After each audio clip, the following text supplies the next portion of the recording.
Hello everyone, it's Angel Sora and welcome to Lotus Lessons. Today we are talking about movement and how the basics can be put together and make playing the game a lot easier. So I'm not going to cover which buttons exactly you're going to press because I play on the PS4, but some of you might be playing on Xbox or PC. So I'm going to go over the type of button you're going to press, and we're going to go over the most basic ones for complete beginners and not cover every single type of movement, but the ones that I find are the most useful, at least for me. So to start off, we have jumping. You have running, or in this case I'm sprinting, which you can kind of toggle to running. But I just like to sprint all the time. You also have crouching and aiming, which you don't think would have to do with movement until you actually put it into play. So when you crouch, you could, when you're in run mode, you can crouch and walk. So if you want to sneak up on people, that's always good. But for the most part, I don't really do that. I just kind of keep it in sprint mode because you have a lot more options in that. So the first thing is the double jump. So if I'm running, I jump, and I press the jump button again, I can do double jump, which allows you to go higher, and it allows you to go a little bit further. The next thing that is useful is combining the crouch and the sprint together, and that will allow you to slide. So if I'm running or sprinting, and I hold the crouch button, I slide. And what's this great for is not only getting under smaller objects, or objects that are kind of low to the ground, but it can also allow you to attack enemies while sliding.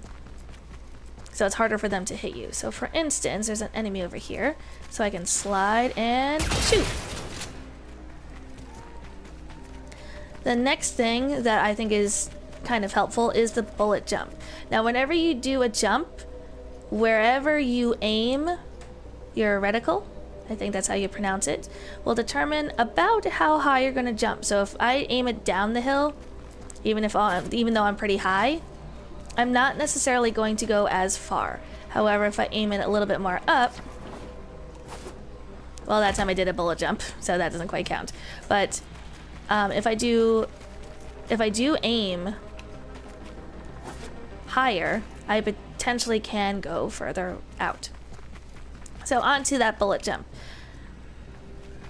So while I'm running, so you know how to slide, if I were to run and slide, and then I press the jump button, that'll turn into a bullet jump, which I kind of think looks like a barrel roll. So I'm running, I press the crouch, and immediately press the jump, and you saw the extra twist that I did.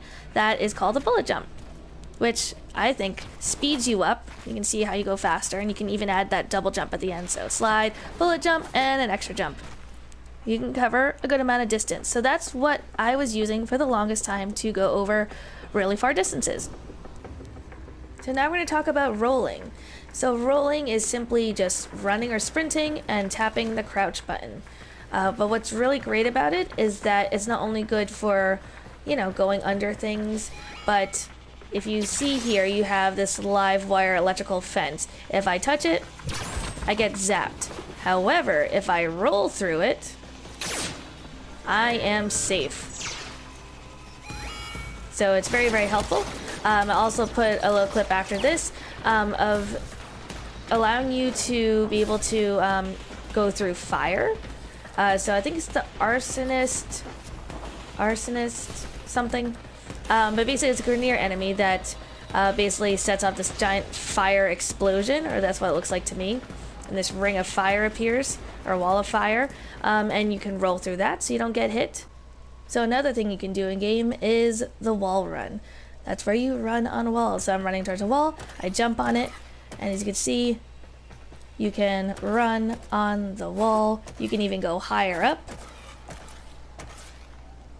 And so this is good, especially if you need to get over something or past something. And you can pretty much do it for infinity, is keep tapping the jump button. Now what is also nice is taking that into place, the edge grab. So now not only can you run on walls, you can stick to it like Spider-Man. Not for very long though. So I'm gonna cling to this wall, And then I want you to listen. You're going to hear a sound because, as I mentioned, you can't stay on the wall forever. You are not truly Spider-Man, but you can cling to it for a certain period of time, which can be helpful for you to figure out what your next move is going to be. So I'm going towards the wall, and then as I'm doing this, I press the crouch button,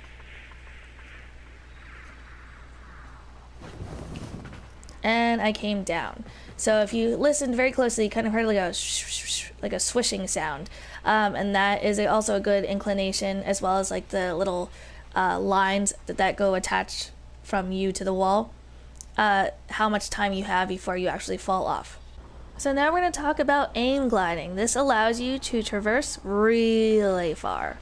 Now again, it's no arc wing. It's not going to get you as far as that because that can just last forever. But if you are in your Warframe, and especially if you're on any of the planets or moons and you need to travel a far distance, this I think is one of the most helpful things, and I wish I knew it when I first started playing. So I'm on this platform. There's a platform over there, and it's kind of hard to see it, but there's a third platform over there. Now I could always do a zip line, hop on this line, slide down, or even jump to that platform. But let's say I wanted to make it, hopefully in one shot, over to that platform. This is where aiming and doing a bullet jump combine together to do aim gliding. So again, try not to point your reticle down, try to hold it up a little bit, but you're going to run, and then you're going to do your bullet jump and immediately press your aim button, and that's how you do aim gliding. So let's see if we can make it all the way to that third platform. Now you are going to fall, just like was shown. It's not going to make a full straight line. It is going to eventually, you're going to run out of energy, and you're just going to drop kind of straight down. But you saw how much distance I traveled, whereas in a normal jump, you wouldn't be able to. And that pretty much covers all of the movement. Now there are a few that I didn't cover, such as the backhand springs, side springs. I personally don't really use them. If you do see me do them, it's mainly because I did it by accident. But the other ones are the ones that I use the most. So sprinting is primarily what I do. I don't really crouch and walk, though it can be beneficial if you use it that way. I use the bullet jump a lot. Double jumps also part of that. Edge grab I don't use that often because I don't find a need too much, other than a select few missions. But the other thing that I've been using a lot, and probably is the next helpful thing outside of rolling through, all those obstacles and whatnot, and even from enemies that can try to cling to you or throw things at you, is the aim glide. That is probably the most valuable thing that I personally think for movement that is important. But let me know what you guys think in the comment section. Thank you guys for watching. Stay tuned for more Lotus lessons. See you later.